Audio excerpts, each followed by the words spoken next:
from a Bihar state, which is the poorest state of the country. Bihar से करीब 2500 kilometre दूर है देश का दक्षिणवर्ती राज्य केरलम। केरलम में विधानसभा का चुनाव हो रहा है। चुनाव प्रचार के लिए पटना से करीब 2440 किलोमीटर दूर केरलम के कोझिकोड पहुंचे हैं बिहार विधानसभा के नेता प्रतिपक्ष तेजस्वी यादव। अपने राज्य से करीब 2500 किलोमीटर दूर जाकर तेजस्वी ने एक ऐसा बयान दिया जिसने बिहार की सियासत को लहका दिया है। पहले तेजस्वी यादव का ये बयान सुन लीजिए। हम तो बिहार से आते हैं, जो सबसे देश का गरीब राज्य है और जहां हेल्थ एजुकेशन की अगर बात करें तो सबसे नीचे पायदान पे है। बिहार से बाहर केरलम जाकर तेजस्वी यादव के बिहार को पिछड़ा बताने पर एनडीए नेताओं ने कड़ी प्रतिक्रिया दी। बिहार को पिछड़ा और दरिद्र कहने का हिमाकत कैसे कर दिया। एनडीए नेताओं का आरोप है कि तेजस्वी बाहर जाकर बिहार को बदनाम करने की साजिश करते हैं। तेजस्वी जी, आपकी फितरत ही है कि बिहार को और बिहारियों को आप गाली दें और इन्हें मात्र वोट बैंक की तरह इस्तेमाल करें। वहीं आरजेडी और कांग्रेस नेताओं का कहना है कि तेजस्वी यादव ने सच बोला है। तेजस्वी जी ने बिल्कुल सही कहा है। बता दें कि केरलम में आरजेडी का गठबंधन लेफ्ट फ्रंट यानी एलडीएफ के साथ है और अपने गठबंधन के पक्ष में चुनाव प्रचार के लिए तेजस्वी वहां गए हुए हैं। सवाल है कि क्या तेजस्वी यादव ने बाहर जाकर बिहार को बदनाम किया? वैसे बीजेपी के फायर ब्रांड नेता और केंद्रीय मंत्री गिरिराज सिंह तंज कसते हुए कहते हैं कि बिहार तो संभला नहीं, अब केरलम गए। बिहार तो संभल नहीं रहा है, केरल प्रचार करने गए थे। न्यूज 18 के लिए पटना से संवाददाता आनंद अमृतराज और धर्मेंद्र कुमार के साथ ब्यूरो रिपोर्ट। तो चलिए सीधे आज के सवालों पर आते हैं। सवाल है कि तेजस्वी ने बिहार को नीचा क्यों दिखाया।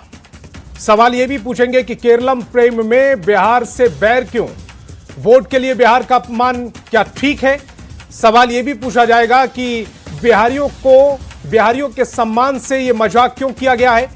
और सवाल यह भी पूछेंगे कि क्या चुनाव अब केरलम में लड़ेंगे तेजस्वी। तो चलिए मेहमानों से आपका परिचय कराते हैं। सत्ता पक्ष से जेडीयू से किशोर कुणाल और बीजेपी से प्रीति शेखर जी जुड़ रहे हैं, तो वहीं विपक्ष से आरजेडी से डॉक्टर जयंत जिज्ञासु और कांग्रेस से शिशिर कौंडिल जी जुड़ रहे हैं। इसके अलावा वरिष्ठ पत्रकार वन बिहारी जी भी इस डिबेट का हिस्सा हैं। सभी मेहमानों का बहुत बहुत स्वागत। मेरा पहला सवाल जयंत जिज्ञासु जी आपसे ही। बिहार पिछड़ा राज्य है और इस बिहार के नेता प्रतिपक्ष चुनाव हारने के बाद विदेशों में थकान मिटाने जाते हैं। उस बिहार को पिछड़ा हुआ बताया जा रहा है।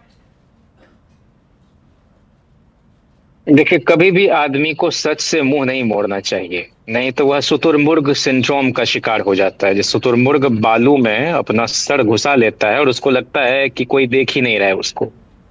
तो भारत के बारे में डॉक्टर लोहिया ने जिस तरह से तफसील में सदन के अंदर और सदन के बाहर और विदेश में भी बोला कि क्या क्या कमियां हैं और किन किन चीजों को ठीक करना है, तुलनात्मक रूप से देखें तो निश्चित तौर पर केरल का साक्षरता दर हो, केरल की शिक्षा हो, केरल के स्वास्थ्य का मॉडल हो, वह बेहतर है। सिर्फ बिहार ही नहीं, कई राज्यों से।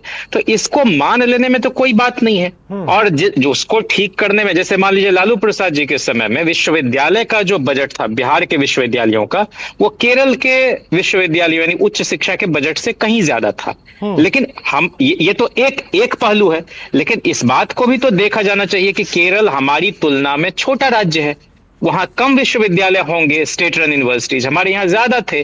तो कुल मिला के हम किस तरह से किस साइड को सामने रख रहे हैं उस पर बात।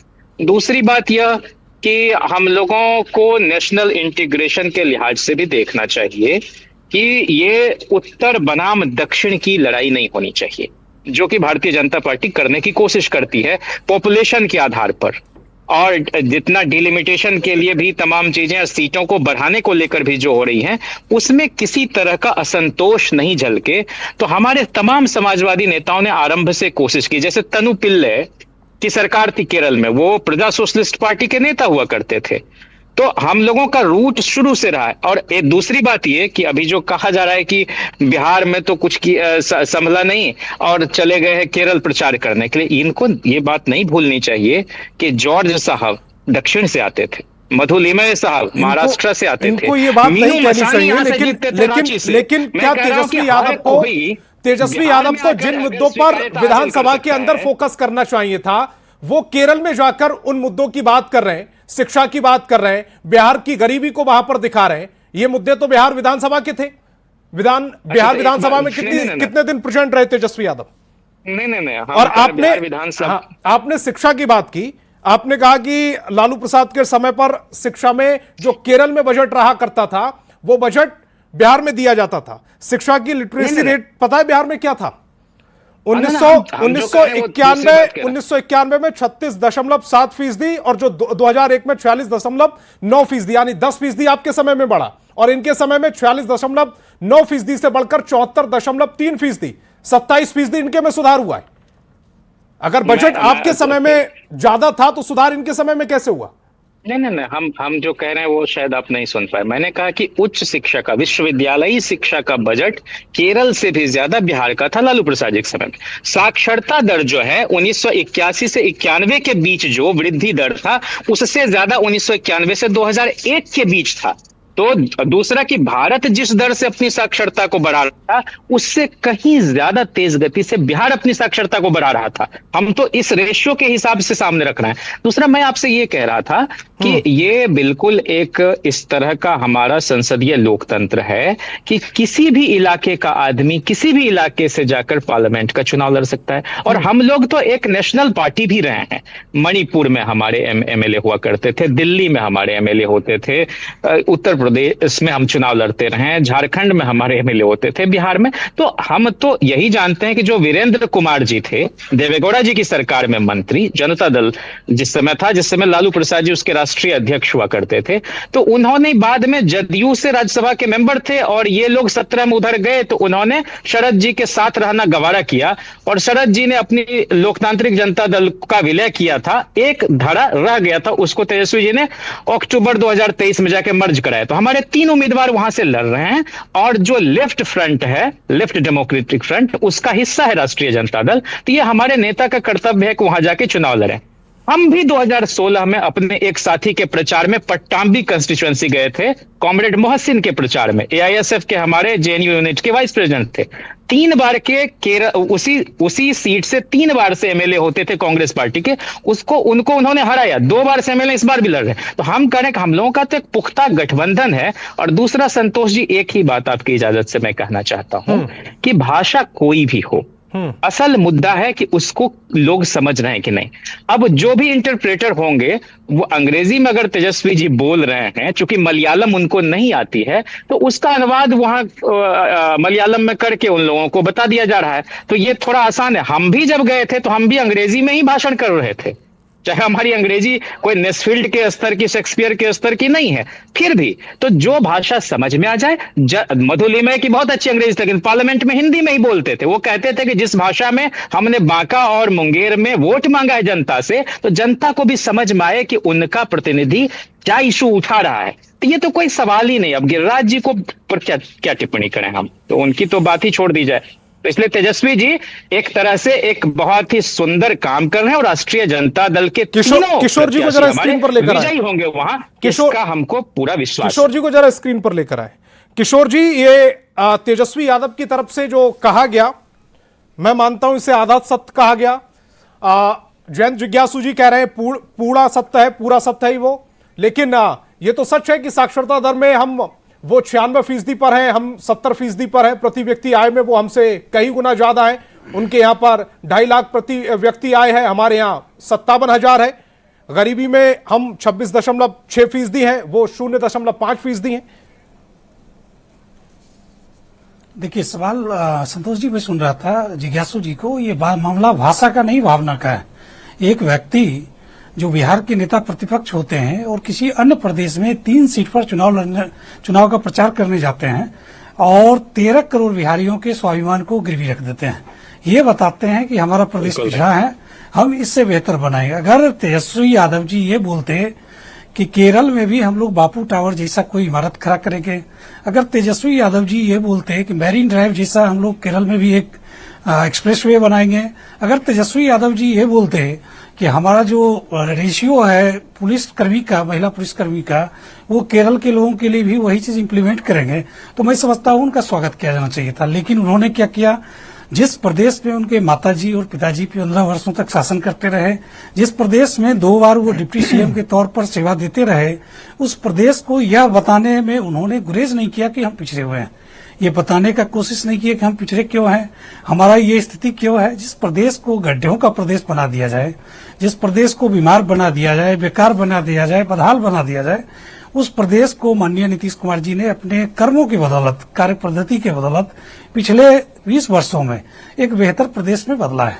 और अफसोस है कि हमारे नेता प्रतिपक्ष दूसरे प्रदेश में जाकर अपने एक मॉडल की चर्चा न करके बिहार की स्थिति को बेहद बदहाल बता रहे हैं, बेकार बता रहे हैं, और यह बिहारियों का अपमान कर रहे हैं। निश्चित तौर पे जयंत जिज्ञासु साहब को या तेजस्वी यादव जी को माफी मांगनी चाहिए कि किसकी इजाजत से उन्होंने बिहारियों को बदतर साबित करने का प्रयास किया। क्या ये बताएंगे कि गल्फ की कंट्री से 2 लाख करोड़ रुपया जो प्रति वर्ष आ रहा है केरला में, वह सम्मान की बात हो सकती है, और बिहारी अगर 1 लाख करोड़ बाहर से लाता है तो वो अपमान की बात हो जाती है। केरल की महिलाएं अगर नर्स के तौर पे बिहार में काम करती है तो उसे सम्मान के तौर पे देखा जाना चाहिए, और बिहार के लोग अगर किसी अन्य प्रदेश में कोडिंग करते हैं, मैनेजमेंट करते हैं, एआई का इम्प्लीमेंटेशन करते हैं, तो उसको अपमान की दृष्टि से देखा जाना चाहिए। जिन्हें यह पता नहीं कि पलायन और प्रवास में क्या अंतर हो सकता है, जिन्हें यह पता नहीं कि लिटरेसी रेस हमारा किस स्पीड से बढ़ रहा है, जिन्हें यह पता नहीं कि केरल का जीडीपी क्या है और हमारा जीडीपी क्या है, केरल का प्रति व्यक्ति आय क्या है, मैं समझता हूं कि ठीक है उनका गैप बेहतर है, और मैं केरल को कहीं से गलत स्टेट नहीं मानता हूं। लेकिन ये भी उतना ही सच है कि बिहार एक बढ़ता हुआ प्रदेश है, बिहार मजबूत होता हुआ प्रदेश है, और हमें गर्व है कि एक बिहारी के तौर पे हम लोग एक मजबूत स्टेट को खड़ा कर रहे हैं। लेकिन नेता प्रतिपक्ष जो कई बार डिप्टी सीएम के तौर पे सुशोभित हो चुके हैं, वो इस प्रकार की भाषा का इस्तेमाल अन्य प्रदेश में करते हैं, और भाषा के टेक्निकल इश्यूज को समझाते हैं कि भाषा गलत हो सकती है, भावना बेहतर है। तो मैं समझता हूँ कि इन्हें उसी भाषा में, बिहार की भाषा में, बिहार के लोगों से माफी मांगनी चाहिए, और एक अपने विजन के साथ वहाँ पे वोट मांगना चाहिए, ना कि बिहार को बदनाम करके वोट मांगना चाहिए। शिशिर जी, तमाम निगेटिव बातें तो तेजस्वी यादव ने की। तेजस्वी यादव ने ये नहीं बताया बिहार के बारे में कि 14-15% की ग्रोथ रेट से हम आगे बढ़ रहे हैं। केरल की ग्रोथ रेट 9% के आसपास है, युवा सबसे ज्यादा बिहार में है, हमारे मुकाबले केरल ज्यादा बुजुर्ग है, हम राजकोषीय स्थिति में सुधार की स्थिति में है, वित्तीय दबाव में है केरल, खाद्यान्न उत्पादन में हम सरप्लस में है, आयात पर निर्भर है केरल। मैं केरल को छोटा नहीं दिखाना चाह रहा, लेकिन जिस बिहार की वो बुराई कर रहे थे, एक सच ये भी है ना कि 15 साल तक उनके माता पिता यहां के मुख्यमंत्री रहे, और बीच में 2 बार वो डिप्टी सीएम रहे इसी बिहार में। देखिए संतोष जी, क्या है ना कि यह फैक्ट है कि तेजस्वी यादव जी हमारे अपोनेंट के साथ वहां चुनाव लड़ रहे हैं, तो उस विषय पे तो चर्चा की बात नहीं है। लेकिन आपने जो सवाल किया है तो यह भी उतना ही सत्य है, ये कोई अर्ध सत्य नहीं है संतोष जी, कि नीति आयोग की जो रिपोर्ट है, और अगर उस रिपोर्ट पे चर्चा होगी और उसको कोड करते हुए तेजस्वी यादव जी ने अगर कुछ विषय वहां रखा, तो ये तो सर्वविदित है, ये रिकॉर्ड पब्लिक डोमेन में है। ये कोई ऐसा नहीं है कि केरला का आदमी उस रिकॉर्ड को नहीं जान रहा है। स्वास्थ्य के सूचकांक में जो हमारी स्थिति है, निचले पायदान में पे नंबर 1 है हम। शिक्षा के क्षेत्र में अगर बात की जाए तो केरला का लिटरेसी रेट अराउंड 100 है, अराउंड, और हमारा 60 to 70 है, 61 पॉइंट समथिंग टू 70। तो और अगर अन्य विषयों पे अभी जीडीपी की बात, जो आर्थिक ग्रोथ, जो अभी इकोनॉमिकल ग्रोथ की बात अगर इस प्रदेश की जाए, तो उसमें 3.8 से घटकर 2.6 हो गया है। नीतीश बाबू की सरकार है सर। तो अगर इन विषयों पे चर्चा हो रही है, और उसको केरला में जो भाषण दिया तेजस्वी जी ने, अगर उन विषयों को बताया और उन्होंने केरला को इंस्पायरेशनल बताया कि बिहार को इंस्पायर्ड होना चाहिए केरला से, ये कोई गलत बात नहीं है। यहां कोई छोटा और बड़ा करने की बात नहीं है। चुनाव केरल में हो रहा है, बिहार का जिक्र की जरूरत क्या थी वहां पर? नहीं, बिहार की जिक्र की जरूरत क्या थी? है ना सर, कैसे थी जरूरत इसलिए है, वो ये बता रहे थे कि मैं कहां से आ रहा हूं, कि हम अगर और मैं किस प्रदेश में डिप्टी सीएम रहा हूं। मान लिया हम कहीं नहीं, मैं जो कह रहा हूं सर, कि बिहार का जिक्र इसलिए भी जरूरी है कि बिहार में पिछले 20 वर्षों से भारतीय जनता पार्टी और जनता दल यूनाइटेड की डबल इंजन की सरकार है, और 20 वर्षों में वहां भी पिछले 2014 से केंद्र में भी सरकार है। लेकिन बिहार की स्थिति क्या है कि इतना सब होने के बावजूद भी बिहार की बदहाली है, ये बताने की वहां जरूरत है कि अगर ये आ जाएंगे तो आपको कितना नुकसान झेलना पड़ेगा, तो आपके तो ये खिलाफ है बताने ना, की जरूरत होती है। तेजस्वी यादव तो आपके खिलाफ वोट मांगने गए थे ना, तो खिलाफ, हाँ, तो आप आ जाइएगा तो बिहार की स्थिति आप समझ लीजिए। अगर मैं आंकड़े की बात करूं, तेजस्वी यादव अगर हमारे खिलाफ वहां वोट भी मांग रहे हैं संतोष जी, तो अगर मैं गलत नहीं हूं तो 2019 में अरुणाचल प्रदेश में जेडीयू बीजेपी के खिलाफ चुनाव लड़ी थी, और अगर मैं आंकड़े की ही मानूं तो 9 एमएलए जेडीयू के वहां चुनाव जीते थे। तो अभी इसी वर्ष 2025 में बिहार जम्मू कश्मीर का जिक्र वहां पर किया था, सुनिए ना व्यक्ति आय की का जिक्र किया था, बिहार के पिछड़ेपन का जिक्र किया था। आपने चूंकि सवाल किया कि हमारे खिलाफ वोट मांग रहे हैं, चूंकि मैं उस पर बात कर रहा हूं, चूंकि आपने जम्मू कश्मीर में 40 सीटों में चुनाव लड़ने की घोषणा बीजेपी के खिलाफ जेडीयू ने किया था। जब खिलाफ आपके लड़ रहे हैं तो कौन आएगा? किसको बता रहे थे, किसके वोटर को ये बता रहे थे कि ये जो बिहार वाले आ जाएंगे तो ये स्थिति कर देंगे? एक चीज समझ लीजिए, हाँ। एक चीज बात समझने की है कि कोई भी राष्ट्रीय जनता दल एक इंडिविजुअल दल है संतोष जी, और कांग्रेस पार्टी एक इंडिविजुअल दल है। सबकी अपनी आइडेंटिटी है, सबकी अपनी आइडियोलॉजी है, और कहीं भी कोई अलायंस होता है, किसी के साथ भी अलायंस हो, कांग्रेस पार्टी का अलग अलग राज्यों में अलग अलग पार्टियों के साथ अलायंस है, तो वो अलायंस कॉमन अलायंस से मुझे कोई प्रॉब्लम नहीं है सर, और आरजेडी किसी के साथ अलायंस करे। सर सुनिए ना, हाँ, मेरी प्रॉब्लम यह है कि जो मुद्दा मेरी प्रॉब्लम यह है कि जो मुद्दा बिहार विधानसभा में उठाया जाना चाहिए था, प्रीति जी को जरा स्क्रीन पर लेकर आए। प्रीति जी, जो मुद्दा बिहार विधानसभा में उठाना चाहिए था, जो मुद्दा सरकार को आईना दिखाने के लिए उठाया जाना चाहिए था, आपको आईना दिखाते ना विधानसभा में? ये क्या स्थिति बना दी आपने? नहीं, ये बताइए, ये केरल में एक चुनावी रैली में, केरल में एक चुनावी रैली में इस मुद्दे को उठाकर क्या ये अपमानित करने वाली स्थिति पैदा नहीं हो रही? आप तो ले लीजिए, प्रीति जी से जवाब ले लूं, उसके बाद आऊंगा, दोबारा से भी आऊंगा। एकदम बिल्कुल सही कहा आपने। तेजस्वी यादव जी, राजनीति अपनी जगह है, और आलोचना आप सदन के भीतर जहां आपको आलोचना करनी चाहिए वहां यदि आलोचना करते तो बहुत बेहतर होता। लेकिन आप आलोचना की जगह आप दूसरे राज्य की धरती पर जाकर बिहार का दुष्प्रचार कर रहे हैं। ये राजनीति की मतलब एक आइडियोलॉजी नहीं कह सकते हम। और तेजस्वी जी सिर्फ वहां पर एक महागठबंधन के नेता के तौर पर नहीं गए।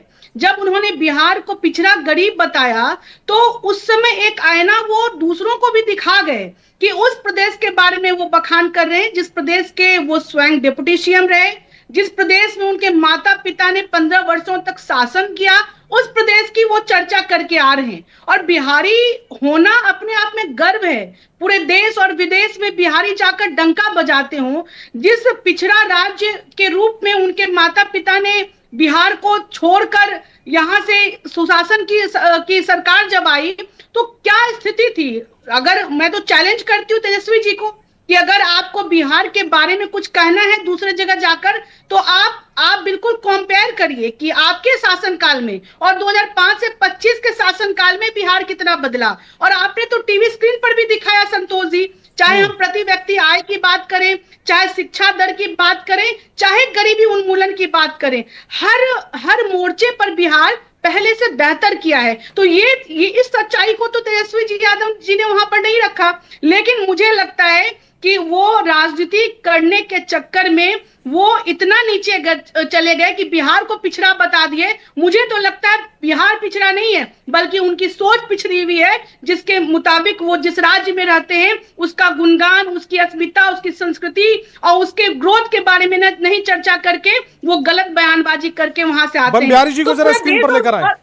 और एक मिनट संतोष जी, मैंने सभी की बातों को सुना, कुछ जवाब भी मुझे देना है। हाँ। अभी शिशिर जी आपके ही दिए हुए आंकड़ों को वो मुझे लगता है गलत बता रहे थे, वो गलत ही आंकड़ा पेश कर रहे हैं। हम किस रेट से आगे बढ़ रहे हैं? आज भी जो हमारा जीएसडीपी है बिहार का, वो 13.1% के रेट से वृद्धि कर रहा है, जो राष्ट्रीय औसत से लगभग 3% से जाता है, 3.3%। तो ये भी तो आप देखिए कि हम किस रेट से ग्रोथ कर रहे हैं। अब हमारा राज्य कहां था और कहां चला गया, ये इसकी चर्चा आप नहीं करते कि आपके समय पलायन था, अब यहाँ पर निवेश हो रहे हैं। यहाँ पहले महिलाएं बाहर नहीं निकलती थी, अब महिलाएं सशक्तिकरण की वाहक हैं। अब वो सिर्फ रोजगार नहीं कर रही, बल्कि वो राजनीतिक रूप से सशक्त होकर मुखर आवाज बन रही, इसकी आप चर्चा नहीं करते। चाहे सड़क की बात कर ले, बिजली की बात कर ले, हर घर पानी की बात कर ले, लोगों को सम्मान की बात कर ले, तो तेजस्वी जी के परिवार के शासनकाल में, राजद के शासनकाल में, कांग्रेस के शासनकाल में जितना बिहार में नहीं हुआ, उतना मात्र 20 वर्षों में बिहार ने नीतीश कुमार जी के नेतृत्व में एनडीए शासनकाल में प्रधानमंत्री जी के सहयोग से उतनी ऊंचाई को हासिल करने का काम किया है। ये हमारा बिहार है। और बन बिहारी जी को जरा स्क्रीन पर लेकर आए। आ रहा हूं प्रीति जी आपके पास, एक बार जरा बन बिहारी जी से रिएक्शन ले लूं, उसके बाद आ रहा हूं सभी के पास। एक मिनट बस 30 सेकेंड। संतोष जी, मैं पूछना चाहूंगी अपने प्रवक्ता से कि उनको जहां सवाल उठाना चाहिए तो वो सदन से गायब रहते हैं, और दोनों ही नेताओं का, चाहे राहुल गांधी जी की बात कर लें या तेजस्वी जी की बात कर लें, जहां इनको उठाना है सवाल वहां से वो गायब रहते हैं। और वो जाकर कभी विदेश की धरती से राहुल जी और दूसरे राज्य की धरती से जो तेजस्वी जी जाकर के बिहार और देश को नीचा दिखाने का प्रयास करते हैं, बिहारियों को अपमान करने का काम करते हैं। करना चाह रहे हैं, लेकिन मैं एक बार बन बिहारी जी की तरफ चला जाऊं, उसके बाद आता हूं आपके पास। बन बिहारी जी को जरा स्क्रीन पर लेकर आए। बन बिहारी जी, तेजस्वी यादव ने केरलम की धरती से जिन बातों को रखा कि बिहार पिछड़ा हुआ है, अगर तथ्यों के आधार पर देखें तो गलत नहीं है, लेकिन क्या जगह ठीक है? क्या यह बिहार विधानसभा नहीं हो सकती थी इस बात को कहने के लिए? नहीं, बेशक बिहार विधानसभा हो सकती थी, लेकिन 2005 में जब से एनडीए सरकार 20 वर्ष अपना पूरा कर चुकी है बिहार में, और 20 वर्ष पहले भी बिहार पिछड़ा था और 20 वर्ष बाद भी बिहार पिछड़ा है, और बिहार में शिक्षा, स्वास्थ्य और विधि व्यवस्था की जो वर्तमान स्थिति है, जो पिछले 8-10 वर्षों से स्थिति है, ये किसी छुपी नहीं है। देखिए, सत्ताधारी या विपक्ष के जो भी प्रवक्ता होते हैं, उनकी मजबूरी होती है, उन्हें हर बात का विरोध करना है, और सत्ताधारी दलों के प्रवक्ता की भी एक मजबूरी होती है कि उन्हें हर हाल में अपने पक्ष के मतलब बढ़िया करके दिखाना है, बढ़िया करके बताना है। लेकिन अगर आप न्यूट्रलिटी देखिएगा, निष्पक्ष रूप से देखिएगा, तो बिहार 20 वर्षों के बाद भी पिछड़ा क्यों है? क्या यह सवाल नहीं है? ठीक है, तेजस्वी यादव केरल गए थे चुनाव प्रचार के लिए, केरल की धरती पे बिहार को पिछड़ा बताना तेजस्वी यादव की एक राजनीतिक भूल हो सकती है, लेकिन उन्होंने जो सवाल खड़ा किया है कि 20 वर्षों तक, ऊपर से पिछले 12 वर्षों से डबल इंजन की सरकार, इसके बावजूद अगर बिहार पिछड़ा है और औद्योगिक क्षेत्र से में विकास से लेकर शिक्षा, स्वास्थ्य तथा बुनियादी सुविधाओं तक बिहार पिछड़ा है, तो निश्चित तौर पे यह सवाल जी, क्या इन 20 सालों बिहारी के मन में पनपता है? बिहार ने विकास नहीं किया? जो 20 साल पहले स्थिति थी, क्या वही स्थिति बिहार की बनी हुई है? जब आप तुलना कीजिएगा तो दो कार्यकाल का तुलना कीजिएगा। नहीं, बेशक विकास किया। जरा ग्राफिक्स डालिएगा, जरा ग्रोथ वाले ग्राफिक्स डालिएगा स्क्रीन पर। हाँ, मैं जरा अपने दर्शकों को बता दूं, 1990 में जब आरजेडी के पास सत्ता आई थी, तब जीडीपी थी बिहार की 26,429 करोड़, जो 2005 में जब सत्ता परिवर्तन हुआ तो 71,006 करोड़ पर छोड़ा। यानी कि ग्रोथ जो जीडीपी में 15 सालों में हुई वो 2.5 गुना, 2005 से 25 के बीच में ये 15 गुना ग्रोथ हुई है। 71,006 करोड़ से 10,97,644 करोड़ तक यह ग्रोथ पहुंची है। शिक्षा की बात करें, लिटरेसी रेट तब था 46.9 और अब चूंकि 27% का इसमें सुधार हुआ है। इंफ्रास्ट्रक्चर सब देख रहे हैं, सड़क, बिजली, कानून व्यवस्था जो सबकी उस पर नजर है। इसके अलावा बिजली 100% गांवों तक पहुंच गई। 2018 में ही सड़क और पुल के निर्माण हुए। सरकारी खर्च 13% तक बढ़ा है। सामाजिक विकास की बात करें तो स्वास्थ्य सेवाएं जो है वो दुरुस्त हुई हैं और इसके अलावा सरकारी जो खर्च है वो भी कम किया गया है। 2005 से 25 के बीच में स्वास्थ्य खर्च पर 13 गुना बढ़ोतरी हुई है। जीवन जो प्रत्याशा है उसमें 65.8 से 69.5 यानी कि जो जीवन उम्र है उसमें भी बढ़ोतरी हुई है। अब ये जो स्थिति है, अगर इसको आप विकास नहीं मान रहे हैं तो रातों रात चमत्कार कैसे होएगा, बताइएगा जरा जयंत जी। नहीं 20 वर्ष रातों रात का समय नहीं होता है। इसके बाद संतोष जी, मुझे एक बात कहनी है। आपने जो कुछ भी ये दिखाए हैं, ये सब अर्थशास्त्र के तमाम जानकार ये मानते हैं कि आंकड़ों की व्याख्या अपने अपने हिसाब से की जा सकती है।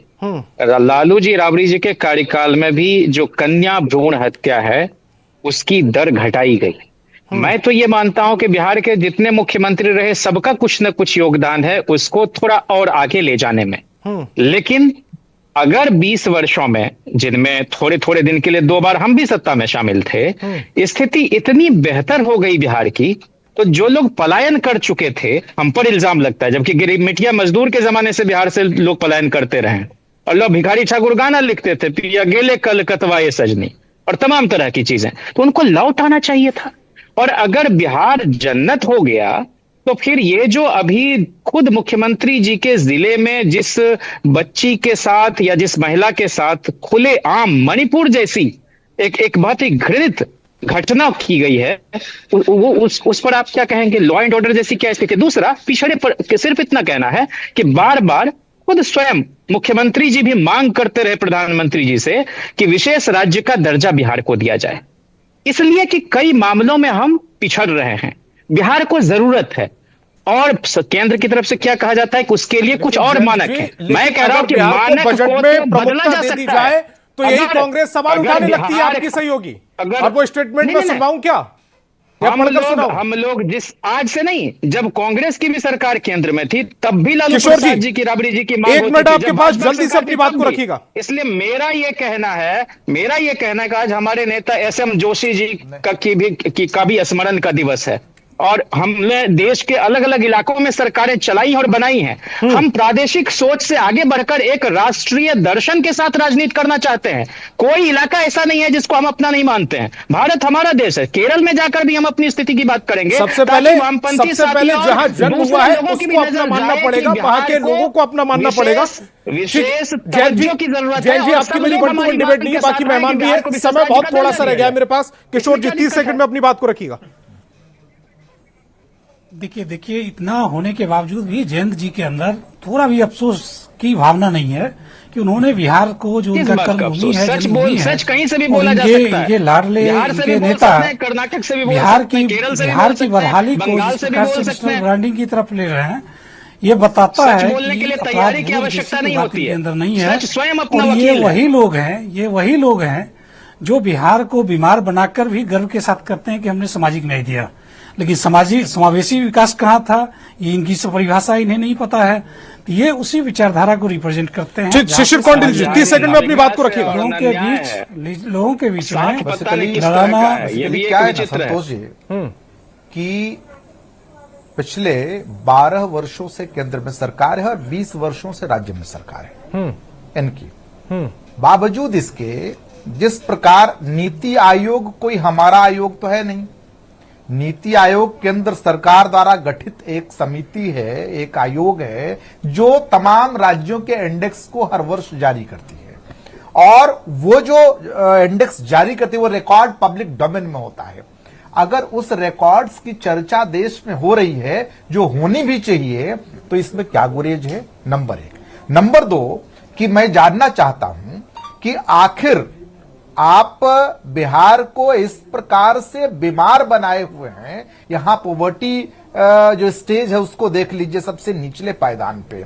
स्वास्थ्य और शिक्षा में तो बात हो चुकी, जीडीपी पे बात हो चुकी, और तमाम चीजों पे अगर आप रिकॉर्ड्स देखेंगे तो बिहार नीचे से नंबर 1 है। अगर इस बात पे चर्चा हो रही है संतोष जी, तो ये कहीं ना कहीं थोड़ा सा समय मेरे पास कम है। प्रीति जी 30 सेकंड में अपनी बात रखिएगा, फिर उसके बाद जा रहा हूं मैं वरिष्ठ पत्रकार। संतोष जी, जिस देश के लोग ऐसा मानते हो कि जननी जन्मभूमिश्च स्वर्गादपि गरीयसी, उसी देश में अपने नेता तेजस्वी जी जा करके दूसरे राज्य में अपनी जन्मभूमि की अवहेलना करते हैं, उनके बारे में गलत बातों को रखते हैं, तो एक सवाल उन पर भी उठता है कि उनके शासनकाल में, उनके पार्टी के, उनके माता पिता के शासनकाल में बिहार कहाँ था? और आज हमें गर्व है। ठीक, बन बिहारी जी क्लोजिंग स्टेटमेंट आपका, बाकी सभी की आवाज डाउन, बन बिहारी जी की आवाज को ऊपर रखना। बन बिहारी जी क्लोजिंग स्टेटमेंट। के लिए आगे बढ़ चुका है। बिहार के विकास के नाम पर राजनीति नहीं होनी चाहिए। अगर एनडीए के 20 वर्षों के कार्यकाल के बावजूद बिहार पिछड़ा है तो यह निश्चित तौर पर एक सोचने वाली बात है, और तमाम राजनीतिक दलों को बिहार के वर्तमान हालात को देखकर कम से कम विकास के मुद्दे पर राजनीति नहीं करनी चाहिए। बिहार सांस्कृतिक सामाजिक रूप से बेहद आगे है, लेकिन सरकार के क्रियाकलापों के वजह से और मजबूत इच्छा, बिल्कुल आईना दिखाया जाना चाहिए सरकार को, लेकिन ये भी तय होना चाहिए कि वो आईना कहां से दिखाया जा रहा है। बन बिहारी जी और तमाम मेहमान मेरे साथ जुड़े, आपका बहुत बहुत शुक्रिया। जिस प्रदेश के लोगों को निशाना बनाया जाता है बाकी प्रदेशों में, उनकी आर्थिक स्थिति के आधार पर अगर उसी प्रदेश के लोगों के नेता दूसरे मंचों पर जाकर उस प्रदेश की अवहेलना करेंगे, उस प्रदेश की पर कटाक्ष करेंगे, तो सोचने वाली बात यह है कि ये कहां तक जायज है। बहस बिहार